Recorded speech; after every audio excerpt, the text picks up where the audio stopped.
This is Chapter 7, Part 2, The Rape of the Mind, by Just A.M. Merleau, M.D. Ooh, nice effect there, huh? In the reverse video. Anyway. The purging rituals. Cleaning out the higher echelons of government is an old historic habit. The struggle between fathers and sons, between the older and the younger generation, became ritualized far back in prehistoric times. Fraser's classic, The Golden Bough, has told us a great deal about this. The ancient priest of the heathens acquired his high post by killing his predecessor. Later in history, the newly proclaimed king offered criminals instead as sacrifices to the gods on the day of his anointment.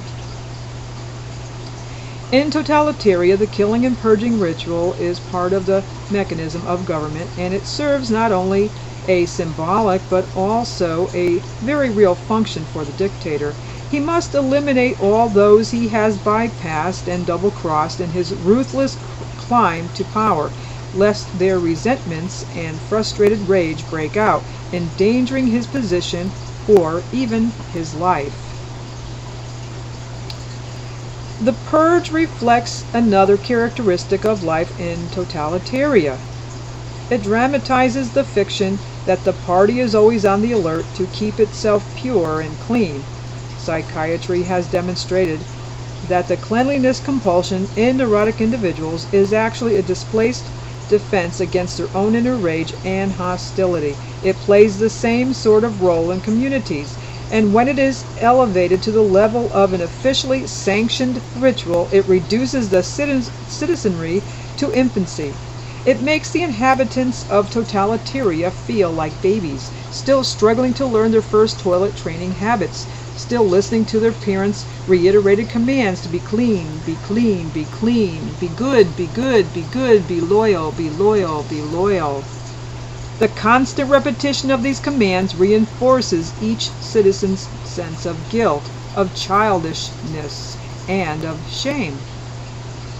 The totalitarian purge is always accompanied by an elaborate confession ceremonial in which the accused publicly repents his sins, much as did the witches of the Middle Ages. This is the general formula. I confess my doubts. Thanks to the criticism of my comrades, I have been able to purify my thinking. I bow in humility to the opinion of my comrades and the party, and am thankful for the opportunity to correct my errors. You enabled me to repudiate my deviational questions. I acknowledge my debt to the selfless leader and the government of the people. This strategy of public expression of shame has two effects. It serves, like the purging rituals themselves, to provoke feelings of childish submissiveness among the people, and at the same time it offers each citizen a defense against his own deep-seated psychological problems and feelings of guilt and unworthiness. Somewhere deep inside him, the citizen of totalitaria knows that he has abdicated his maturity and his responsibility. Public purgings relieve his sense of shame. It is the others who are guilty and dirty, not I, he thinks. It is they who are constantly plotting and conniving, but the very things of which he suspects others are also true of himself. He is afraid others will betray him because he cannot be sure in his own mind that he will not betray them. Thus his inner tensions increase, and the purge provides a periodic blood offering to his own fear and to the god of threat. The very fact that this ritual of coercive confession and purge must be repeated again and again indicates that man develops an inner mental defense against it, and that the more it is used, the less effective it becomes as a means of arousing guilt and terror. Just as the citizen of totalitaria becomes hardened or dulled to the terror of constant official intrusion into his private life, so he becomes almost immune to the cries of treason. Boy, I can't read today. To the cries of treason and sabotage. In the same way as the purge becomes less effective as a taming tool, the tyrant uses it more frequently to soothe his own fears. History provides us with many examples of revolutions which eventually drowned in a bloody reign of terror and purge. Some of the most devoted heroes and leaders of the French Revolution met their death on the guillotine of the republic they helped to create. Wild accusation and black magic. Wild accusation and black magic, like all the other taming tools of totalitaria, are nothing new. But in primitive civilizations and in prehistoric times, the craft of black magic was rather simple. The shaman had merely to destroy or mutilate a small statuette of the accused criminal, to point or thrust a special stick at the man himself, or to curse and berate him with furious words and gestures in order to bring his victim to collapse and death. In his blind acceptance of the magic ritual, the victim was possessed by fear, and often he gave himself up to the spell and just died.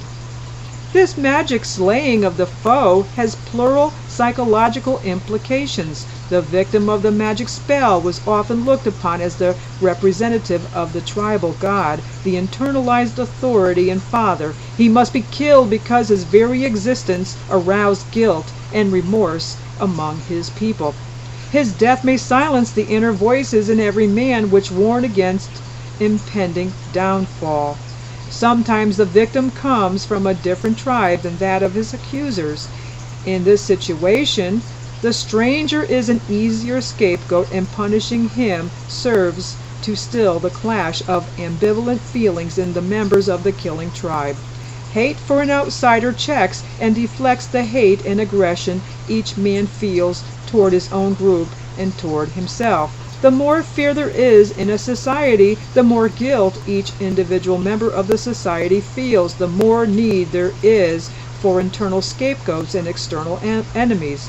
Internal confusion looks for discharge in outside wars.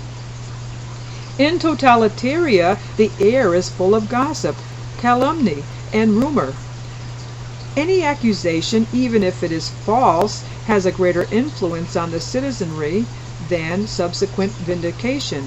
Bills of particulars made out of whole cloth are manufactured against innocents, especially against former leaders who have been able to develop some personal esteem and loyalty among their friends and followers. Trumped-up charges made against us always revive unconscious feelings of guilt and induce us to tremble. In our analysis of the psychological forces that lead prisoners of war and other political victims to confession and betrayal, we saw how strongly the sense of hidden guilt and doubt in each man impels him under strain to surrender to the demands and ideologies of the enemy. This same mechanism is at work constantly among the citizens of totalitaria.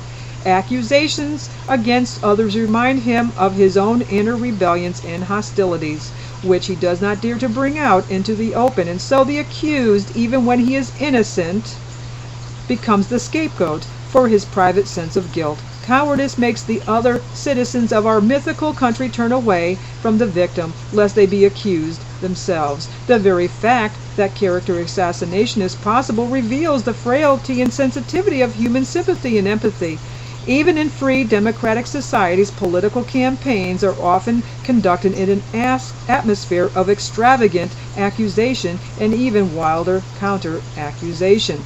The moment the strategy of wild accusation, with all its disagreeable noises of vituperation and calumny, begins, we forget the strategic intention behind the words and find ourselves influenced by the shouting and name-calling. Maybe we say to ourselves, there is something in this story. This, of course, is just what the slanderer wants.